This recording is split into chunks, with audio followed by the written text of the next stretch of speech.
कहाऊ सुमंत्र पुनि भूप संदेहु, कहीं न सकहीं सिया विपिन कलेशु।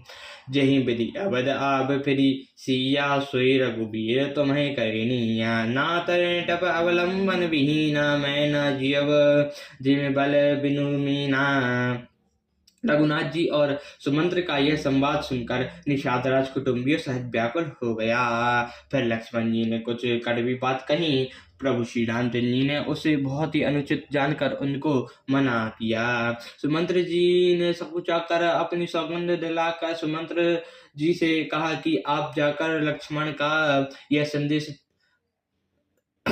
न कहिएगा। सुमंत्र ने फिर राजा का संदेश कहा कि सीता बन के कलेश न सह सकेगी, अतएव जिस प्रकार सीता अयोध्या को लौट आवे, तुमको और श्री रामचंद्र जी को वही उपाय करना चाहिए, नहीं तो बिल्कुल ही विहीन सहारे का होकर वैसे ही नहीं जीऊंगा जैसे बिना जल की मछली नहीं जीती। मई के ससुरे सकल सुख रामा, जबई जहाँ मनुमान सिया रामा, तब तारा हो सुखेन सिया रामा। जब लगी विपत्ति बिहान सिया रामा। सीता जी के मायके और ससुराल में सब सुख हैं। जब तक यह विपत्ति दूर नहीं होती तब तक भी जहाँ भी चाहें वहीं सुख से रहेंगी। बिनती भूप जिन तई भांति, आरती प्रीति न सो कहीं जाती। पितु संदेश सुनि कृपा निधान, सिया देखन देख कोटि विधान। सासु ससुर प्रिय घर परिवार, फिर उनता कर मिटै खबार। सुनि पित बचन कहत बैदेहि, सुनहु प्राणपति परम स्नेही।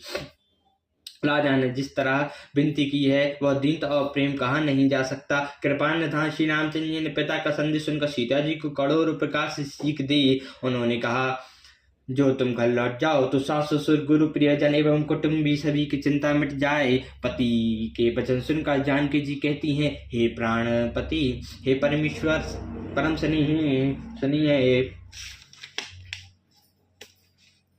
प्रभु करुणामय परम विवेक, तजो तजहि रही छाक की मिछे कहीं। प्रभु प्रभा चमा कह भानु बिहाई, कह चंद्रिका चंद्र तजिक जाई। पति प्रेममय विनय सुनाई, कहत सजब सन गिरा सुहाई। तुम पितु ससुर सहितकारी, उत्तर देव फिर अनुचित भारी। हे प्रभु, आप करुणामय और परम ज्ञानी हैं।